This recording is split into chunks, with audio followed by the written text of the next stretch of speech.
En este video vamos a considerar el movimiento de ciclotrón.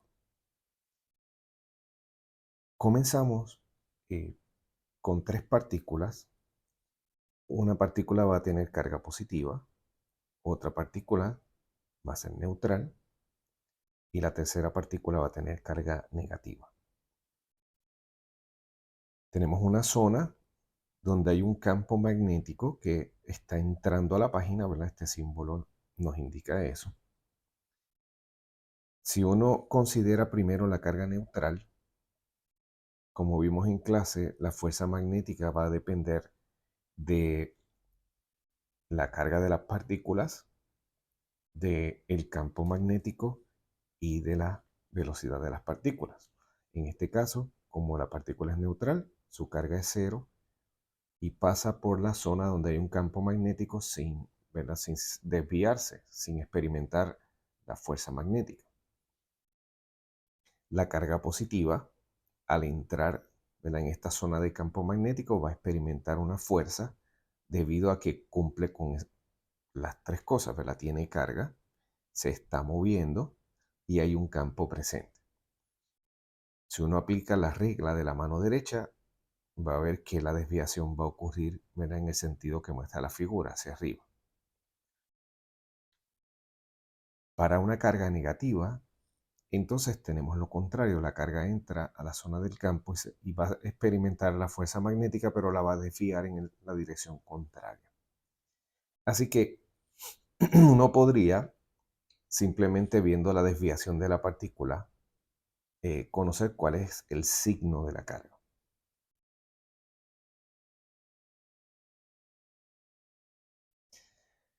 Si consideramos el caso de una partícula cargada que se mueve en un campo magnético y el vector de velocidad es perpendicular, ¿verdad?, al vector de campo magnético, entonces esa partícula se va a mover en círculos, ¿verdad? Y tendríamos este movimiento en círculos. Note aquí que V, que está en el plano de la pantalla, es perpendicular al campo que va entrando. La fuerza magnética en este caso es una fuerza que es centrípeta, ¿verdad? Va a estar dirigida hacia el centro eh, del círculo, ¿verdad? De la trayectoria aquí, y eso provoca que el movimiento sea circular. Eh, Esto nos permite establecer una relación entre la carga, la masa y la velocidad de la partícula. Vamos a considerar ese caso. Pero antes de eso, ¿verdad? Este es el llamado movimiento de ciclotrón, es un movimiento circular que se produce, ¿verdad? Porque la fuerza magnética es centrípeta. En uno de los primeros aceleradores de partículas, eh, que se llamó a sí mismo el ciclotrón, pues se observa el movimiento de las partículas cargadas, ¿verdad? Que es circular y por eso se le llama así a este movimiento.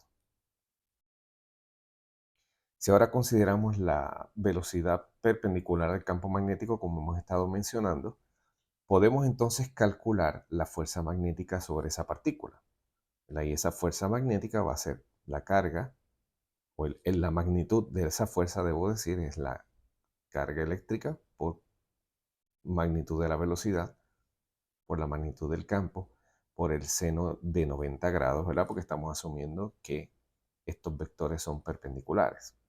Por lo tanto, la fuerza magnética va a ser simplemente Q por V por B, y esta fuerza es centrípeta, así que la podemos igualar, ¿verdad?, a lo que sería la magnitud de una fuerza cuando es centrípeta.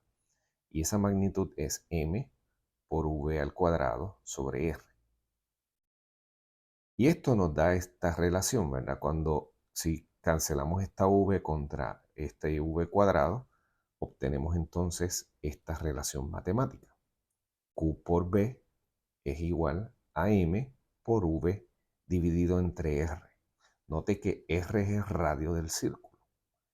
Y esta fórmula es llamada entonces la fórmula de ciclotrón.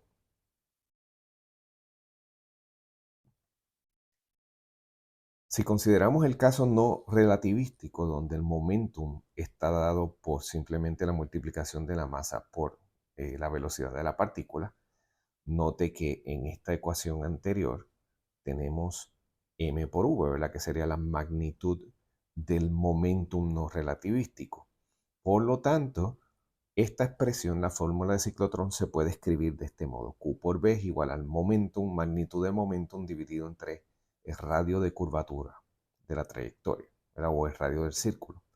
Por lo tanto, podríamos calcular el momentum como igual a Q por V por R.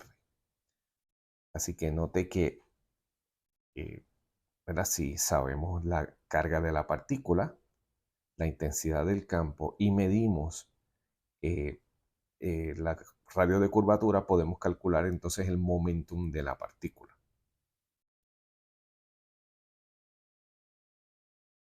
Bien, eso es lo que está, ¿verdad?, expresado en esto que está escrito aquí.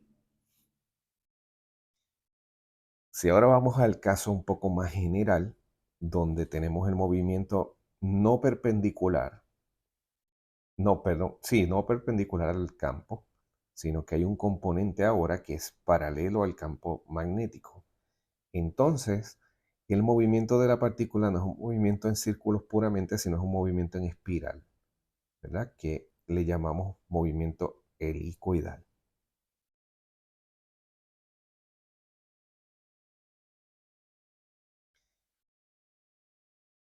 Vamos entonces a considerar una partícula que tiene carga Q mayúscula y que se mueve con una velocidad v en un campo magnético B.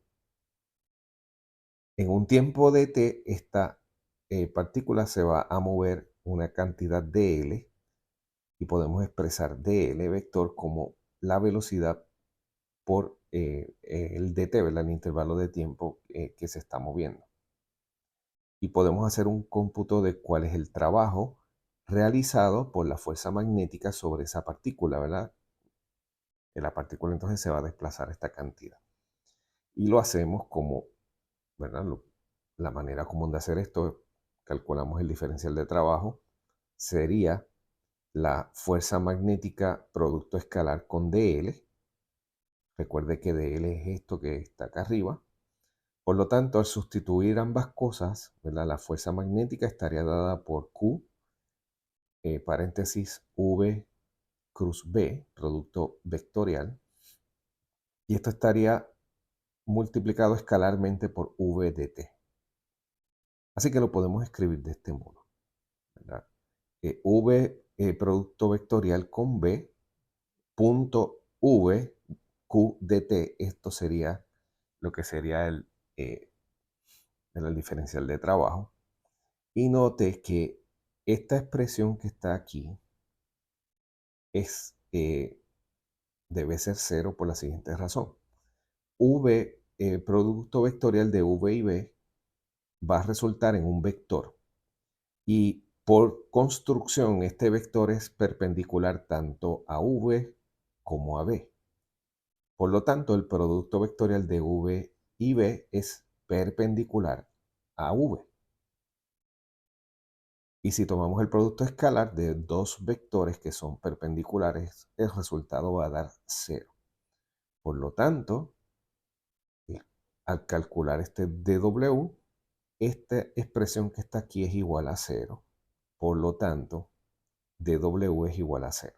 Bien, así que las fuerzas magnéticas encontramos que no realizan trabajo.